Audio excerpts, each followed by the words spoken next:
Welcome to Dev Bootcamp Live, the podcast where we help you level up so you land your first engineering job, and we help you level up so you become the best engineer on your team. I'm Juan Lizarazo. And I'm Jared Potter. And this week, we're going to be talking about mastering array functions in JavaScript, and also any other little tidbits about JavaScript arrays that we might want to learn about.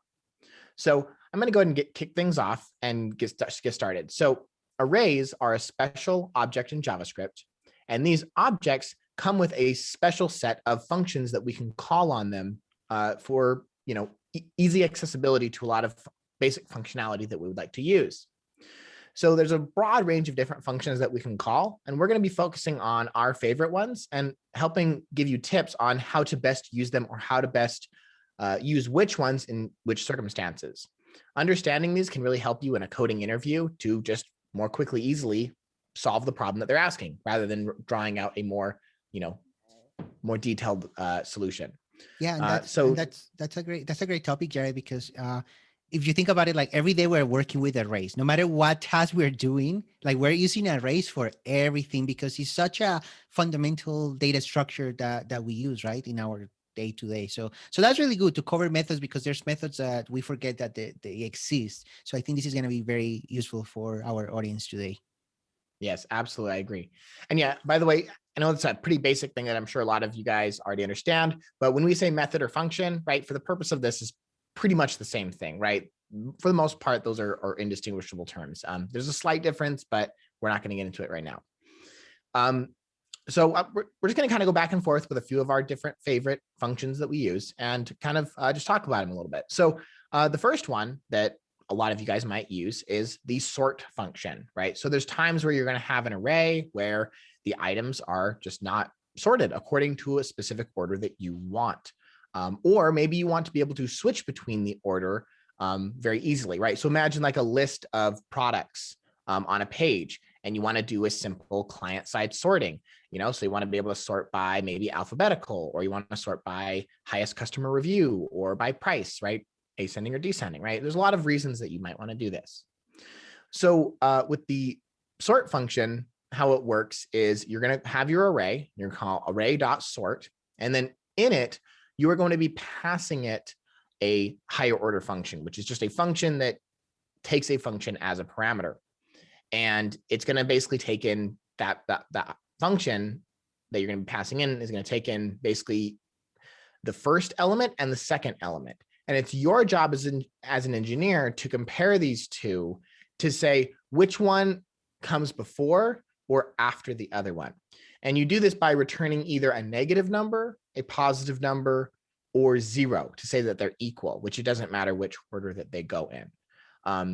But yeah, so and just a couple other quick tidbits about this that's worthwhile noting is behind the scenes, for anyone who's interested in the algorithms and data structures that are behind this stuff, the V8 engine, which is running inside of your Chromium browser or also running your node, if the set is less than or equal to 10 items, it uses an insertion sort, but otherwise it actually uses quick sort for its sorting functionality. But Juan, what are some of your experiences with using sort, or a couple of your tips on it?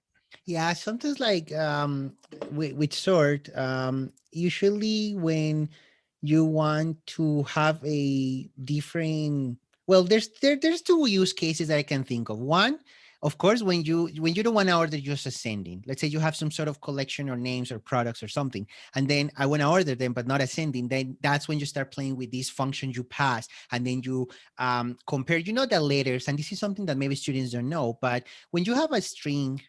You know that a string has a numerical representation, and these are numbers that you can find online. But an easy way to know the representation is you can use there is some built-in method in the string, and that one will, I think, is char index. I don't remember the method, but there's a method in the string that can tell you the numeric representation if you want to know. But like pretty much that explains why, like when you have b is treated as a number that is greater than a. So there is a method, and I haven't used it for a while, but that will tell you the numbers. So when you're ordering descending, for example, then that's when that is handy. But really, when I have found the most out of this sorting method when you pass a function to order. Because I remember if I call sort without passing any function, it's going to sort, I think, ascending. But if I pass a function, you wouldn't pass a function to order ascending because that's the default. So just don't do it. But when I have found the most out of this is when you have an array, but the array is not just an array of strings or just an array of numbers, because in real life we're not going to have just an array of strings because they're meaningless, right? We usually have array of objects. We have objects that have rich data, right? The metadata that represents something like, when you have a product, right, it represents maybe a price or maybe a publish date or a vendor, right, or a manufacturer. So that's when sorting comes really handy, because you pass the algorithm, the function, and then you know the keys of that collection. It's a normalized collection usually. You don't want to have a mixed collection where you have maybe the first item is a number, the second item is an object, right? Because then that's not normalized. It's not good. Don't mix data types within the same collection, right? But if you have a collection of objects and they have the same keys, then it's pretty easy, because then you pass that sorting, you call the sort function, and then in your function inside where you have the values, you are really having objects there. So what you can do is like you compare the keys. So the key of the first object, right? So for example, the first object, usually we call them A and B with that. It's kind of like what the documentation does.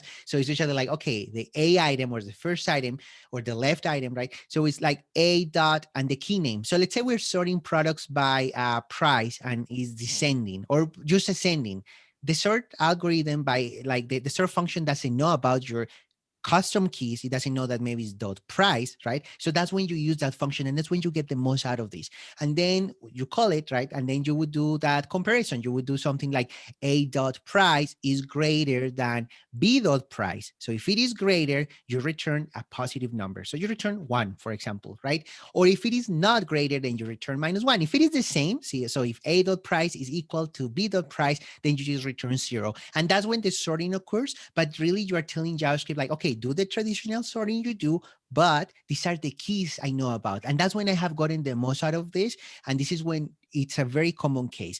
Usually when you're in an interview, you're not going to have probably rich objects, but they might tell you, okay, I want you to order these names, but order first maybe the capital letters and then the lowercase letters, something like that. They can give you something specific. So that's when this sort comes very, very handy.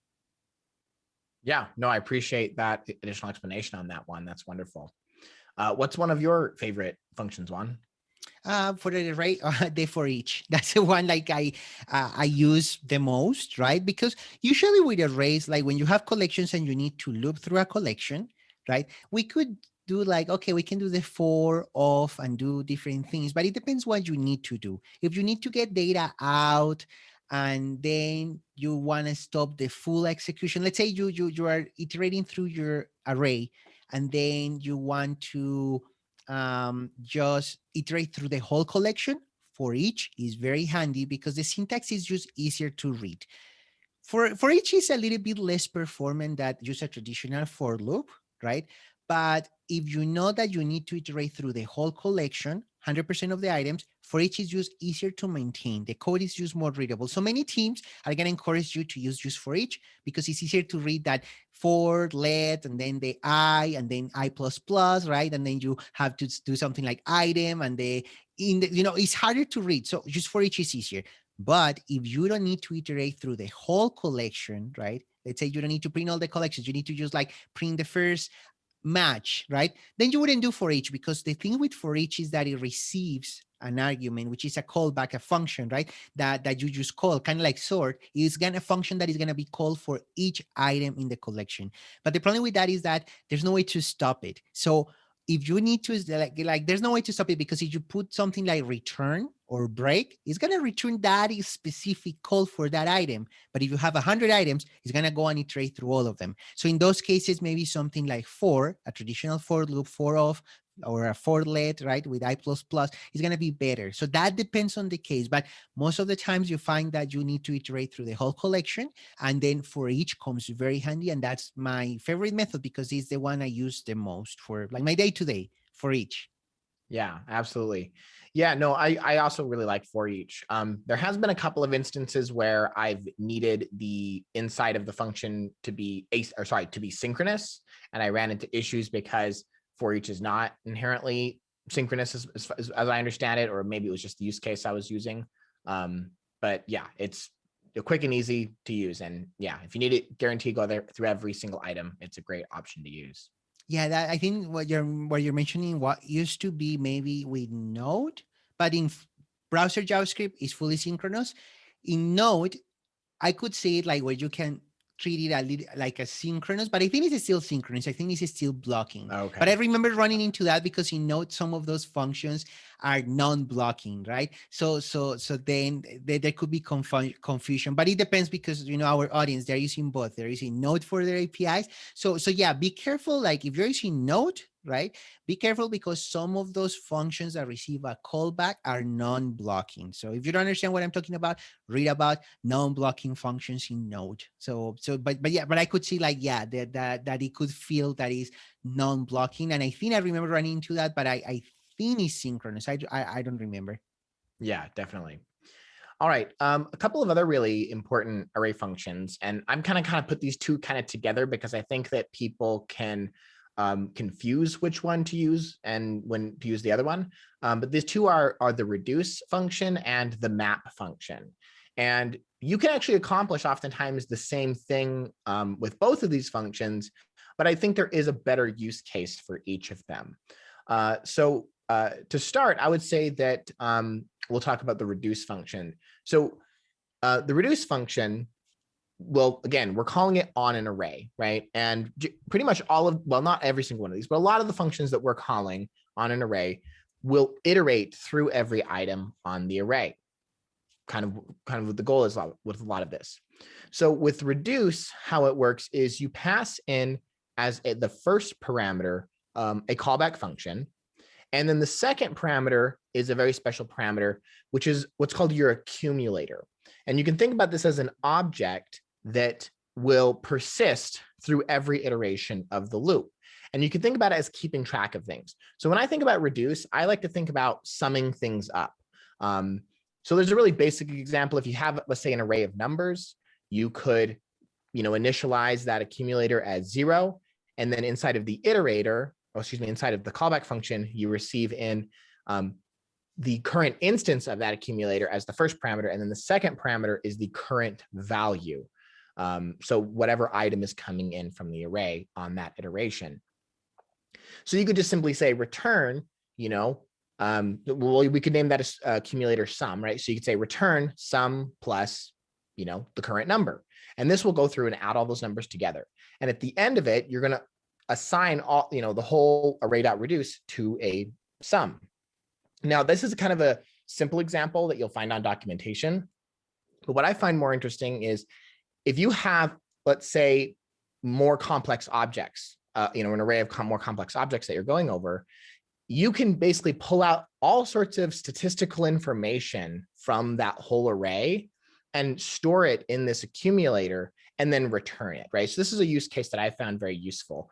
Even in one of my classes, we had an example where we went over all 100 US senators and we gathered information like, what's the total number of Republicans or total number of Democrats, independents, or how many of them are men or women, right? So, what's their gender? So there's a lot of, kind of statistical data you can get from reduce that I think is pretty useful. But Juan, what's your experience or take on best use cases for that? Yeah, so with reduce, there's so something I always like to tell students is that so reduce, like what it means, right? You are reducing, you're converging to a value. So usually we reduce, you have, let's say you have a whole collection and you're iterating through items, you have that accumulator and you're converging to certain attributes, certain data, or certain single value, right? Depending on what your method is doing, it could be doing anything.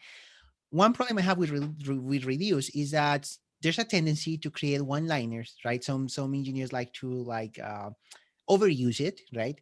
And then that causes a sacrifice, a trade-off of reliability and maintainability. So sometimes, like if you find like, oh yeah, I can do this whole block, like let's say 4 lines of code with a single line with reduce, you do it, but the problem is like think of this, like maybe not everybody's familiar with reduce, or maybe it's not readable. If it is a simple reduce, let's say your reduce function is very simple, it's not complex data, then it makes sense, right? When it comes to real life. But if not, if it is not highly readable, most of the times in a code review, I ask to just let's switch it because yeah, I love your one liner, but maybe you are the only one who's going to understand this, and anybody else will have to go and learn about reduce, and reduce is not a common function, right? So there's their use case. The alternative to reduce is that you can just create an array, and then you have a loop, right? And in your for loop, you start looping, and then you can start pushing to that array, or you can start like reassigning values as needed. And it's pretty much the alternative, and it's more lines of code, maybe 4 lines, but it's more readable because you can give it meaningful names. So be careful with reduce. I mean, reduce is really good. There's cases that is like, oh yeah, reduce makes it really simple. But sometimes if it is overcomplicated and a giant one-liner, at least split it out in multiple lines if you're using reduce. So that's my experience with it. I proactively don't use it because it's just readability. I like to, we write code for humans, but there's just cases where it's so simple that it's like, oh yeah, it makes sense to do reduce. Like a sum, right? It just makes sense. It's a common case, and those are good, right? So yeah, so it depends, but yeah, reduce like that one can come in interviews. It's depending on the company, but some teams like to ask about that, and not so much because like they expect you to be like, oh, we're going to be using reduce for everything at work, but they just are testing how much do you know about JavaScript. Like let's say you say, hey, I know a lot about JavaScript, I've been using it for years, and then they ask you about reduce and you don't know how to write, or you don't know about what it is about. Then that means like maybe you haven't really dived into these things that the language offers. So that's why it's very important for interviews to keep it in mind. Maybe you won't be asked that for a junior interview, but maybe you will. So it depends on the company. So always it's good to be prepared, right? Here we help you prepare for your first interview, right? To land your first engineering job. So it's a good idea to go and review those methods, do some exercises, and here we expose you to topics. Go on Google, reduce, and look for examples. Practice, become really an expert with it. Like the accumulator part could be confusing, right? I remember the first time using it, and it was like, oh, accumulator, what is this doing? I don't understand, right? And it takes a little bit of getting used to. So Jared, I'm going to take a break here to remind our audience. So if you're watching this on YouTube, please subscribe. If you are listening to this on whatever podcast platform you're on, right? Like we're in so many platforms, just follow us there, so then you get notified when when we publish new episodes. We try to publish weekly, mostly weekly, and we're always publishing new content. And remember, this podcast is intended for new and aspiring software engineers. If you're a super advanced engineer, this podcast is not for you. You're gonna get bored with us talking about these topics, right? But here we try to expose you to current trends and current things. And important also, don't forget to follow us on Twitter. We have links on whatever platform you're watching this, so then you can get in touch. Sometimes we create other type of content and we put it there. So yeah, get in touch there, follow us there on Twitter. So okay, so let's continue, Jared. So you mentioned reduce. So the next one that I really like about arrays that I use all the time is map map. But let's not confuse map with the data structure or with the object, right? With the map object or the map constructor, right? That is a pair, a key pair, right? Set some keys and values. Let's not confuse that. It's array maps, which we have our array and we just call dot map. And all these functions, we're passing always a function that is going to be executed for on each item. So I really like map, Jared. So tell me about map. I mean, it's one of my favorite functions. I think you like it too a lot because we use it in so many common cases. So what do we use map for? What is it map about? So what map is doing is, again, that we're taking in this function, this callback function, as the one parameter, and that callback function takes in one parameter itself, which is each item in the array as we're iterating over it. And the only expected return value is essentially what is going to be like the initial data, but transformed. So map really is for transforming your data from whatever it currently is into something else. One example is, let's say you have very complicated objects that have a lot of fields and data, but you just need a smaller subset of them. Well, you could return an object with only the fields that you need and not all of them, right? So you're transforming the data in that way. But Juan, I'd love to hear what else you have for it. Yeah, so transforming is a good way to call it, but like mapping, right? Like, yeah, I mean, I like not mapping, like picking. So think about this. You have a set, right? You have your collection of objects. Let's say you have objects with the products we were talking about, and you have a lot of data there. Publish date, prices, vendors, manufacturers. But let's say you just care about the name and the price. So you want a collection. This is the requirement. Let's get a collection that has all the products. It's an array of objects, right? And we want just the name and the price because we just want to make sure like that which one is the cheapest, for example, or something like that. So map would be useful because with map you can pick that data, right? You iterate through the bigger collections. It can be even nested. Doesn't matter. You can nest maps. You can use two maps, right? Like that's up to whatever data structure you are using or whatever shape of the objects you have, right? The contracts.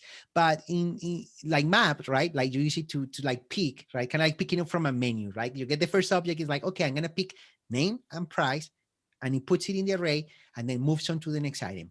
You could do that like with a for loop yourself, but it's just so complicated. Like, I mean, it's so ugly, right? That using map is useful because map returns an array of just the objects that you selected, right? That you picked.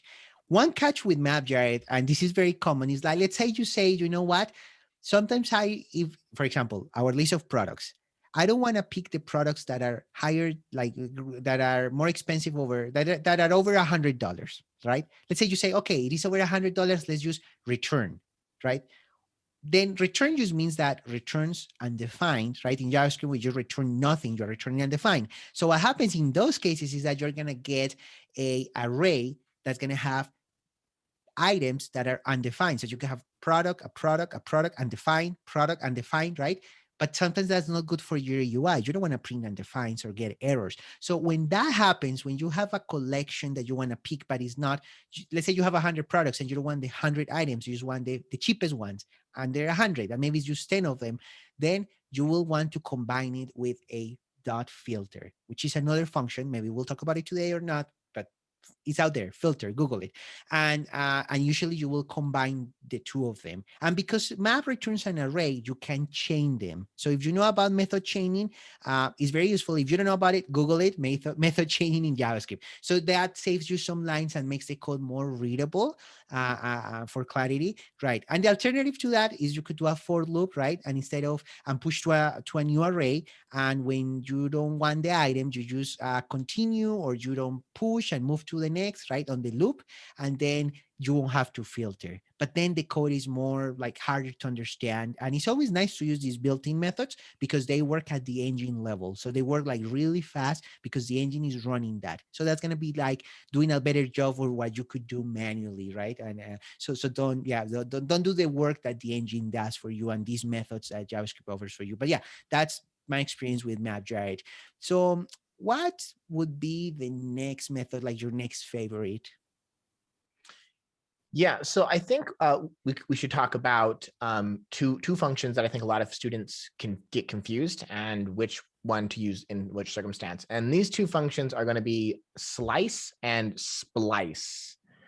So I know that sometimes I forget exactly which one is which and have to Interview sometimes. warning. They come at interviews a lot. So slice and splice.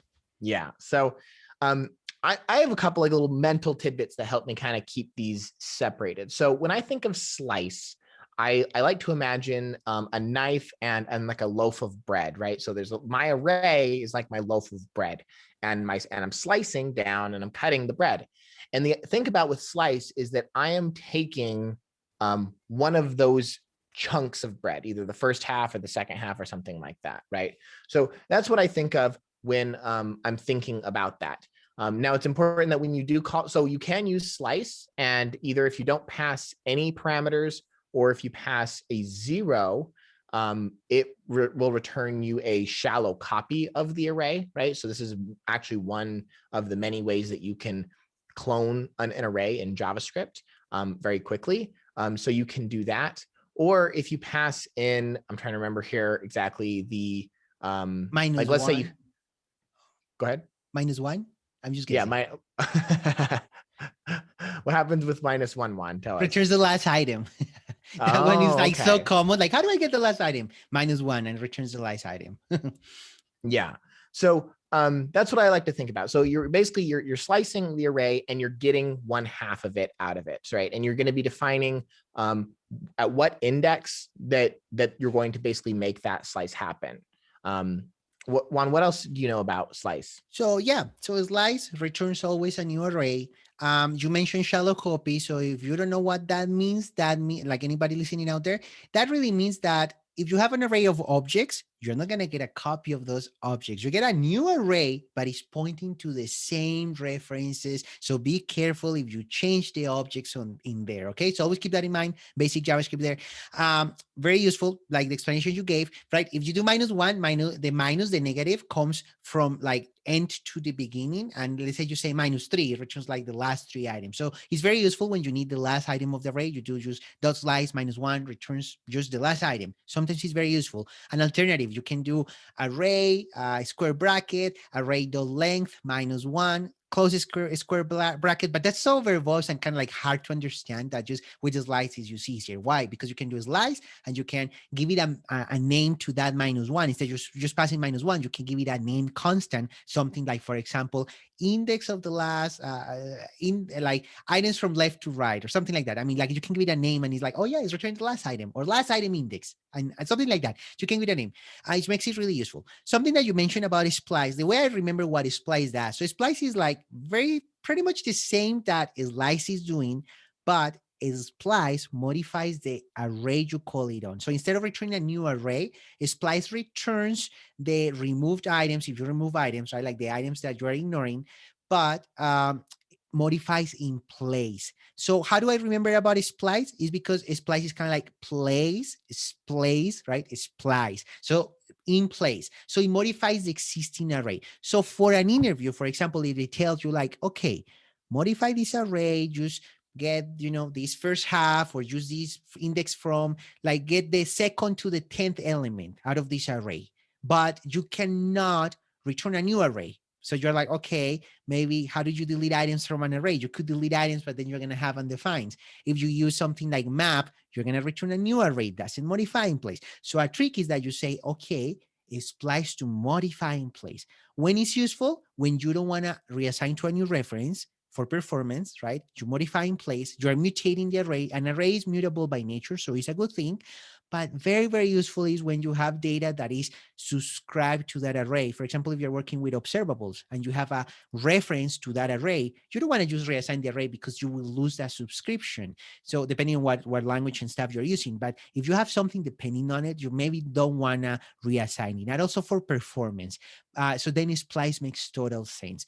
But traditionally, you might be just working with just slice when you need pieces, right? You will probably use slice. It depends on your use case. They both exist because they both are needed. That's all I can say. When to use one or another, you ask yourself, like, do I need to modify in place? If the answer is no, you don't need to. It could work, but you don't need to. Always default to slice. Why? Because it will keep things more pure. You don't want to mutate things if you don't have to. So that's just my piece of advice there. So just remember that, take notes, rewind and repeat and listen again to what I just said, right? And write that down so that will give you a good idea when to use one or another. But yeah, those are very important methods, Jared. Yeah, and also don't forget with all of these points, go and practice these things, right? Open up your console in your browser and play around, with these different functions. Get familiar with them, be comfortable with them. It's going to help you, nail these things down in your brain so that when you can retrieve them more easily in a more stressed situation like an interview or what have you. But Juan, what's another function? So we are almost out of time, but I just want to like throw some functions that like for homework. We always have homework. So the high level, we have going into much detail. I'm gonna mention a couple that I like, and then Jerry, if you have more, we can mention them. But there's one that it was old school, find index, and then you would use it to find an index for an element, and it will return the index of the element. So let's say you have an array of names, and you say, okay, find me where Juan is. It will return, oh, it's index 2. If it is not found, it will return -1. So sometimes you will see in the code that says like something index is if it is not -1, but that wasn't very readable. That then arrays evolve and they have other methods. So then they introduce the find method. So find will return the actual element. Super useful, not when you're looking for, let's say, names, because if I say, hey, let's find Juan, finds Juan and returns Juan. So it finds what I was looking for, silly. So really when you have objects, so okay, I want to find the object that has certain key, and you pass a method, read about it, super useful. And my favorite these days is dot includes. That one is like, I mean, it's 5 years old, 6 years old, so it's super old, but it's still sort of new because a lot of browsers didn't have support, right, for it for a while. But that includes it returns, it's kind of like an alternative to find index to determine if an item is in an array. So, but includes returns already true or false, which is more semantic. It makes more sense, easier to maintain. That names dot, so for example, names dot includes Juan, true or false, is better than names dot find index Juan different to -1. It's kind of like, okay, what is happening, right? So those are my favorites to finish up. And there's other methods for interviews. Read about concat. I'm not going to tell you about it. Just go read about it. It's useful for interviews. And there's, of course, pop and push, right? Push, we use it all the time to add items. Pop, to remove items. There's shift and unshift, and I'm not going to tell you about those. Google them. They're useful for interviews. Any other, Jared? Like high You level? took most of my list there, but there's also reverse in certain circumstances that might be useful to use, and also remember that there is the array dot from functions and the array dot of functions as well to go take a look at. And lastly, I would just say, and this kind of goes hand in hand with concat a little bit, is knowing that you can also use the spreader operator, right? The dot, dot, dot in front of your arrays to spread your arrays out in circumstances that you need to do that. So yeah, that's everything. There's lots of reading there for our audience, right? We might talk about arrays in the future again, but yeah, those array from Dimension, I use them a lot. So we need to convert sets and maps. We did a video on that last week, right? 5-minute video. So check it out. And which one you said? The reverse. Okay, the reverse like that, ring a bell. There's a common interview question, which is determine if this is a palindrome, right? So if you don't know what a palindrome is, Google it. I'm not going to tell you, but dot reverse helps you with that because sometimes they tell you like, okay, just do it. And you do it with dot reverse and it's kind of, you nail the interview. And it takes you 5 minutes to do that. And because they don't tell you, you cannot use reverse. If they tell you, you cannot use reverse, then you use like a 4 and you just go backwards in the 4, something like that. But the reverse saves you time. I have passed interviews in the past just using the reverse, and they're kind of like, oh, cool, you're done. Let's move on, right? Because they just give you the requirement. They don't give you the details of what you can do or not. So that also shows that, hey, you know about the language. So reverse, very useful. But yeah, we're out of time. So that's really it for today. Thank you for joining us in this episode of the Bootcamp Live. I'm Juan Lizarazo. And I'm Jared Potter. And we'll see you next week. Take care.